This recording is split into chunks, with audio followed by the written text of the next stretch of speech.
Welcome to the Newsmakers Podcast. I'm Billy Hollowell, and this is a show where we go behind the headlines every day to bring you an interview with a pastor, entertainer, politician, or other notable news figure.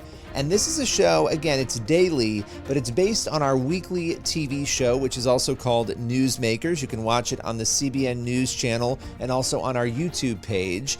And on this show, every day, we dive deep. It's a little more longer form with one of the people who you will often see on our Newsmakers show or across the CBN News platforms. On today's Newsmakers, we sit down with a Holocaust survivor who is joining us to share his story.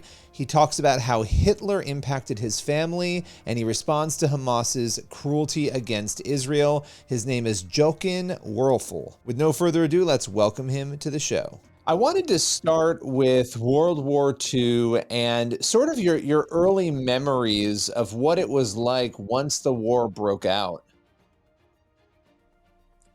Well, I remember back to my age 4, and I lived with my parents in Austria.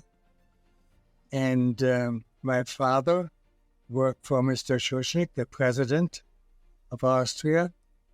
And he knew pretty well that it looked like Hitler was going to come into Austria and do his Anschluss and make Austria part of Germany. So my parents decided that at that point it would be safer for me to be in Berlin, where my grandparents lived, than to stay in Austria. So they sent me to Berlin. And I was beginning to know a little bit as to what was going on in Berlin with the Nazis and so on, through all of my relatives and my grandparents and so on, who I talked to. And as you were learning those details, I mean, you were such a young child trying to understand and comprehend. I imagine as you were starting to get a little older there, you were maybe recognizing, seeing the impact that this was having on other, Jewish neighbors, people around. And just for context, so people understand, your father was Roman Catholic, your mother was Jewish, correct? So I would imagine there was some fear in that. Yes. My father was thrown out of the Catholic Church at that point because he married a Jewish woman. And when we got to Berlin, my parents decided very wisely to have us baptized Catholic. And that helped us all along, because every time someone asked us or we had to complete some papers or something, instead of saying Jewish, we could say Catholic. So that was a big help at that time. When I was about 6 years old, I started school in Berlin, first grade. And at that point already, after school was out, after our classes were out for the day, we had to go out in the backyard of the school and learn how to march. We were 6 years old, all boys. We had to learn how to march and how to say Heil Hitler and the greetings and so on. A little later, when we were a couple of years older than that, we were actually beginning to be taught by the Hitler Youth, and I'll get back to that in a minute, but we were already being taught to use certain weapons, such as bazookas and hand grenades and that type of thing. We were just kids. Can I ask you about that? Because, you're young kids at this point. This started when you were 6. You're going to school. You're starting to learn, saying Heil Hitler and all these other things. How aware were you as a young child? Your parents had sent you to Berlin. They're trying to protect you. Were you aware of what was going on? Did you understand that you were sort of living undercover and hiding your Jewish identity? Just take us through a little bit of what was going through your young mind at that time. Yes. My brother and I, my brother Peter is a year and a half older than I. Yes, we do. We knew what was going on because we knew it from my parents, from my grandparents, and we also realized that people were disappearing. Our neighbors were all of a sudden gone. Friends were all of a sudden gone. So we asked and we were told what was going on. So we had a pretty good idea as children as what's going on, Peter and I. And certainly when we had to use the Hitler used, we didn't want to be part of Hitler. We knew that already, but we had to do it in order to survive, you know. And you were able to fly under the radar on that because you were able to say that you were Roman Catholic, you were able to do that. Where were your parents at this point as you were going through, the education, the Hitler Youth, they're training you to use weapons where were they at that point in time once that started? Yeah. My father was arrested when Hitler walked into Austria. He and Schuschnigg, they were sent by the same train to a concentration camp called Sachsenhausen. That's very much north of, right at Berlin, practically, north of Berlin. And my mother, in order to get away from all of that, had gone to Czechoslovakia, and she lived in Prague. And so you were separated from your parents, and I know that both your dad was arrested. At what point was your mom also taken to a concentration camp? Because at some point, both of them ended up taken, correct? Yes. Yeah, my mother was taken a little later. I guess we were about 10 years old when one day we were on a delivery mission of some papers, an envelope, that my mother and father, they somehow corresponded, were able to do that through a SS policeman. And we were on a mission to deliver these papers. And as we were coming back in the subway, back near our house, it's right around the corner, as we came around the corner to Meideke Straße, where we lived at that time, we saw several SS and Gestapo cars in front of our house, in front of the building. We rented there. So what to do? We decided we were going to wait there on the corner and not go and show ourselves because we had an envelope that we were bringing back from our mission. And we thought we'd wait until the Gestapo and the SS would be gone, and then we could ask our mother. Well, to our surprise, it was our mother who was finally taken out of the building, put into one of the Gestapo cars, and was arrested and went to jail. And then from there, she was eventually sent to a concentration camp where she lost her life, correct? Yes, my brother and I, we spent 2 or 3 days to find out which prison the Nazis put my mother. And we went to the prison. We went into the prison. The guards didn't pay much attention to us because I guess we were so young. And we saw our mother, and we figured out what cell she was in. And we finally got to see her and got to talk to her very, very briefly. She simply told us, be good boys, be good at school, learn. That's the most important thing. Pay attention to what you're doing in school. I love you. I know you love me, but you go now because if you don't go, if you stay here with me, you're going to be arrested too.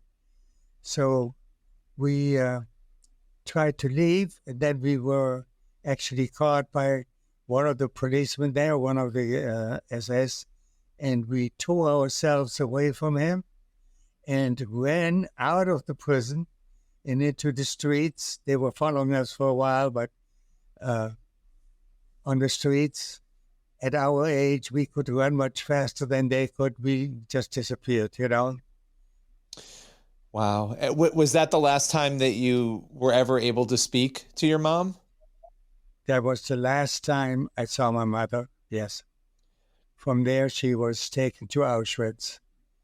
You know, I have so many other questions about the details, and I know these things are not easy to talk about, and I appreciate you taking us through that. And I want to get to those other questions, but how were you not, and maybe you were, you know, we're going to talk about your book, My Two Lives, as well in a moment. How were you able to not be overtaken with hatred and anger as these events were unfolding, as your life was being dismantled, your parents taken away from you, inevitably losing them? How did you not allow hatred and anger to overtake your heart and your mind? No, it wasn't easy. It was very, very difficult. My brother and I talked about it all the time. We were very close, the two of us, and we decided we knew what we had to do in order to live, to get on with our life. If we would in any way let them know that we were half Jewish, and if your mother is Jewish, you're considered a Jew. So we just managed to keep our heads and said, we're going to live, we're going to try as long as we can to play along with the Nazis, you know, and that's what we did. And then my grandfather knew of a place, of a summer camp in northern Germany on the North Sea, about 200 miles north of Berlin. And he made arrangements for us to be sent to this summer camp for a couple of months or 3 months to get away from Berlin, because things were getting hotter and hotter in Berlin. So he sent us there when we were 6 years old. And this was right after I had started school in Berlin, and he sent us there for the summer. The camp was run by a beautiful, wonderful woman by the name of Irma Franzen Heinrichsdorf. We called her Tante Irma, Aunt Irma. And she ran this home with the help of her daughter. And we lived there. She knew who we were. My grandfather talked to her. He knew her from past experiences somehow. And she knew that we were Jewish. So she kept us in spite of having her own children. So she was also very much in danger there. But we stayed there, and instead of a few months, it ended up that I stayed there until I was 17 years old. Wow. And how old were you when your mom was taken again? Just so people understand that, because I know that the timeline, there's so many events that happen here. When my mom was what? When your mom was arrested, how old were you? When my mom was arrested, I was about 10, 11 years old. Wow. So you stayed though at that camp until you were much older, and you were able to be protected there. You and your brother were never arrested because of the kindness of these individuals who risked their own lives to help you, correct? Exactly. Wow. And on top of that, we had another person who saved us, and that was our teacher. And our teacher was in the SS.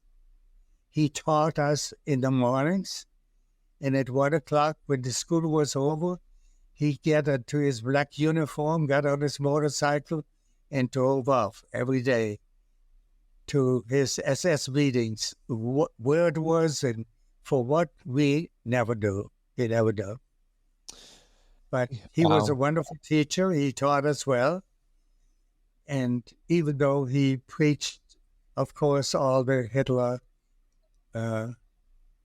philosophy and what we were supposed to do as Hitler Jugend, every morning we would go into school. We would have to sing songs about the danger of the Jews. And that stay away from the Jews and so on. And we had to sit there and we actually sang the songs along with all the other children to stay alive. I mean, that is unimaginable. It's horrific. And you look at what's happening right now again, you know, in our world. Anti-Semitism never goes away, but right now it feels like it's rearing its ugly head and becoming more intense. And I think back to everything you're describing, having gone through and survived. Before we talk about the book and some of the current events that are going on, your mother, we know that she died in the concentration camp. What happened to your father? My father stayed at the concentration camp in Berlin, where they originally took him. They took him there. As a matter of fact, he escaped twice from there. And when we were at the summer camp, he came to see us with my mother. This was before my mother was taken to Auschwitz. And we saw them very briefly there for 2 times. Wow. Wow. You chose to write this book, and it's an incredible story that you're telling us, but even so many other details in My Two Lives. You know, this is a very personal story to share, to do interviews on, and then to write a book about. What led you to want to write the book? Yeah, it's a good question, because people had always asked me, friends and other people that I know over the years, I should write a book because they thought my life was a little different than theirs. And I always refused to do it. I always used to tell them there were thousands of other people who were in the same circumstances or similar circumstances during that time. And I would just as soon if one of them would write the book, that they would be better writer than I would be. Well, this went on for years and years and years.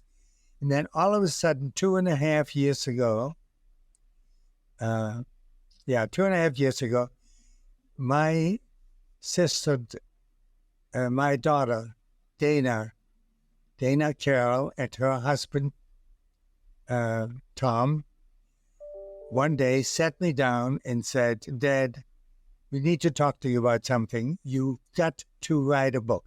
And we want you to write a book so that our family, our grandchildren, our children, our great-grandchildren, and so on, that the family would always know what happened to us. How did our family come to America? Who were we? What happened to all of our relatives, and so on. So write this book for the family. And that's what I wrote the book for. I wrote it for the family. And then all of a sudden, it, through the publishers or somewhere, it got out and other people read it, and it became, you know, quite a popular book around here. A lot of people are reading it. Well, it's coming at a time when look at what Hamas did on October 7th and what has followed since then. What went through your mind and your heart when you heard the details of what happened in Israel on October 7th? Well, it was one of the worst things I've ever heard of. It was terrible, you know. I think it was 1,700 Jews were killed in the way they were killed, children in front of parents and parents in front of children, and you know, it was absolutely terrible. And this whole business of anti-Semitism, which is so much increasing presently, not only here in this country, but all over the world, it's very disturbing, you know, disturbing to us, of course. And I just hope that somehow, how this is ever going to be resolved, I have no idea. How these people over there can live in peace and give up. No one will give up their country, certainly the Jews. This is the first time in their entire history that they owned a piece of land, that they owned their own country. And we're very proud of that.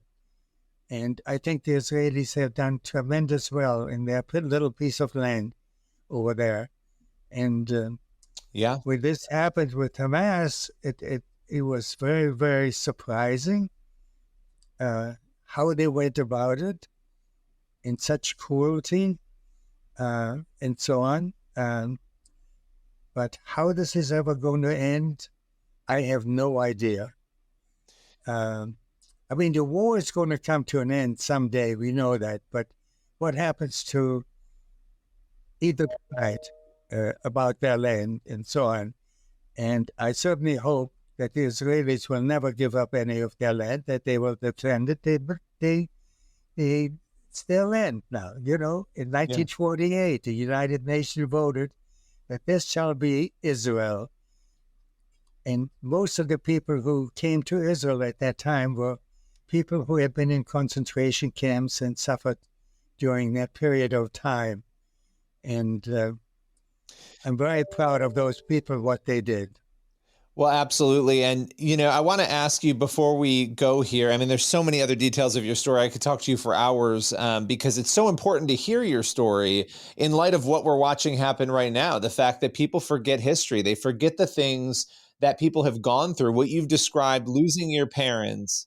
I mean, it's just, I want to read you this statistic. I don't know if you saw this, but there was a recent poll that came out, and I found it so alarming, I didn't even believe it was true. But the statistics that came out of this poll, 20% of young people in America between the ages of 18 and 29, so young people in this country, 20% of them believe that the Holocaust was a myth. I mean, 2 out of 10 young people say that the Holocaust was a myth, and then another 30% of them, so now we're talking about half of these young people, they couldn't either agree or disagree with the statement that the Holocaust was a myth. They weren't sure. What As somebody who just told us the story and went through this unimaginable situation, why do you think young people are saying that sort of thing? Well, that's a bit secret to me, too. And I'm so surprised that they don't know what happened during the Holocaust and that they were not taught more in school, reading in books. I mean, this has been talked about and well publicized all of those years. You know, one of the reasons that I wasn't against publicizing my book is to reach young people in this country. Let it be sold. Let it go around as much as it wants. And I hope that young people will read the book and maybe learn something from it. You know, if just 5, 10 people who would understand it, they would learn from that book, it would be worth it to me, you know? And that's really, I had written it for my family only, and now it's become more public and more people are reading it. And in a way, I'm glad of it. I didn't initially certainly plan that at all. And this was also prior to Israel and Hamas, you know. Yeah. The timing was unbelievable. My book came out, was published today, and Hamas and Israel started at the same time. So I had no idea when I wrote the book that this was going to happen. Well, and I want people to grab the book. It's called My Two Lives, and it's really fascinating because you talk in the book about living in Europe at one point in your life and then immigrating to America. You're a successful businessman. You have such an incredible story. You overcame all of these horrible things that happened to you and your family, and now you're sharing this at a time when people, as you were saying, especially young people, need to hear this more than ever. Any final words that you want to leave people with today?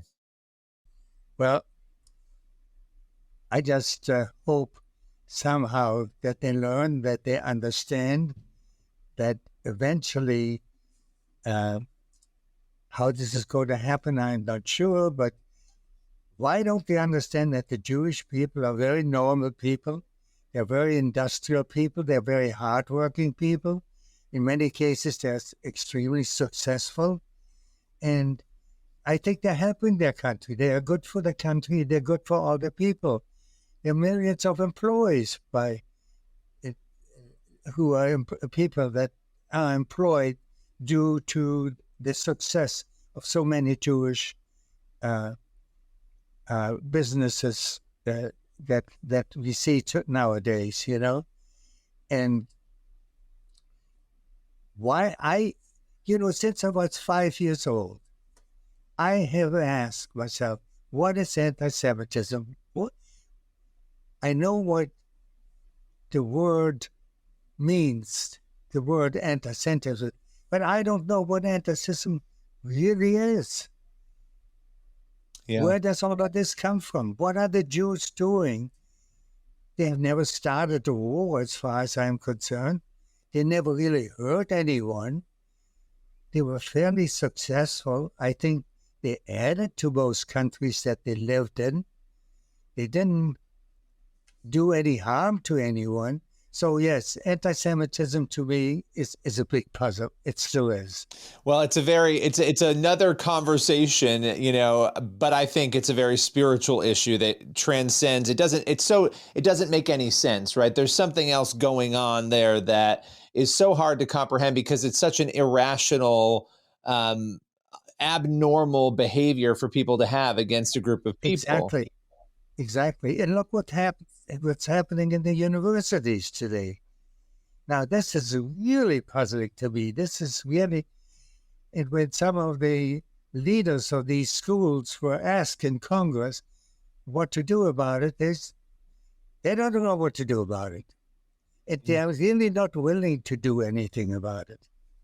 Yeah. And in any other context, they would. If it were any other group of people, it would be dealt with, right? And I think that is where this is even more disturbing, is that it's so normalized or overlooked that they were able to give those responses in Congress. But fortunately, people reacted to that very negatively, thankfully, and said, what is going on here? And we need to ask that question. Students were afraid to go to classes, It's terrible. Well, I am hopeful that people pick up the book, My Two Lives, read your story, understand it, and walk away with the lessons they need to better comprehend what is happening. I really appreciate you joining us today. Well, thank you for having me, for letting me talk about this, because it's really in my interest. I lost my entire family, my mother, father, my grandfathers, my uncles, my aunts. I had no one left except my brother and myself after the Holocaust was over, It's unimaginable. It's unimaginable. And the book, again, is My Two Lives.